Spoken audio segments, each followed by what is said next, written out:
अऊज़ु बिल्लाहि मिनश शैतानिर रजीम। बिस्मिल्लाहिर रहमानिर रहीम। वत्लु अलैहिम नबअ इब्राहीम इज़ क़ाल लिअबीहि व क़ौमिहि मा तअबुदून क़ालू नअबुदु अस्नामन फनज़ल्लु लहा आकिफ़ीन। सदक़ल्लाहुल अज़ीम। अल्लाह के रसूल सल्लल्लाहु अलैहि वसल्लम को हुक्म दिया जा रहा है कि ए नबी सल्लल्लाहु अलैहि वसल्लम, इन्हें इब्राहीम अलैहिस्सलाम का किस्सा सुनाओ।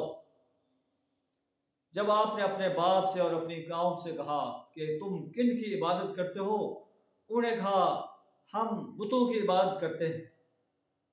फनज़ल्लु लहा आकिफ़ीन, उन्हीं की सेवा में लगे रहते हैं।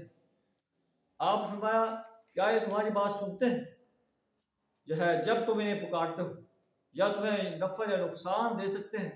उन्हें कहा वजदना आबाअना कज़ालिका यफ़अलून, हमने अपने आबा व अजदाद को पाया कि इसी तरह कर रहे थे।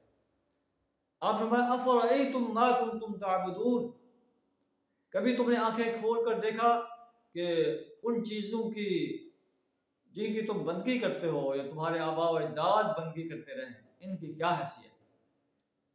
ये तो ना तुम्हें नफ़ा दे सकते हैं ना नुकसान दे सकते हैं, ये तुम्हारे किसी काम नहीं आ सकते, तुम इनकी क्यों बंदगी करते हो, क्यों इनकी सेवा में लगे रहते हो?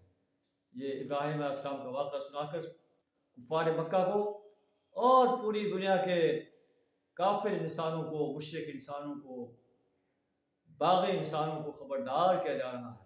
इब्राहीम अलैहिस्सलाम जैसा अजीम इंसान एक अल्लाह की परस्तिश करने वाला था, और मुशरिकीन मक्का जो अपने आप को इब्राहीम अलैहिस्सलाम का पैरो कहते हैं, वो तो एक अल्लाह की बंदगी करता था।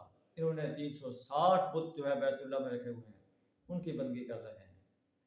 तो इन्हें इब्राहीम अलैहिस्सलाम का पैरो बनना चाहिए, वरना इन्हें भी जहन्नम की आग से जहन्नम की आग में जाने से कोई नहीं बचा सकेगा।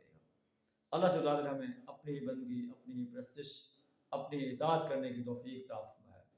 इंसानों की बंदगी, जिन्नों की बंदगी, अम्बिया और सुलहा की बंदगी, कब्र में और मज़ारों में मदफून नेक इंसानों की बंदगी करने से, उनसे दुआएं मांगने से, उन्हें पुकारने से अपनी पनाह अता फरमाए। व आखिरु दावाना अनिल हम्दुलिल्लाहि रब्बिल आलमीन।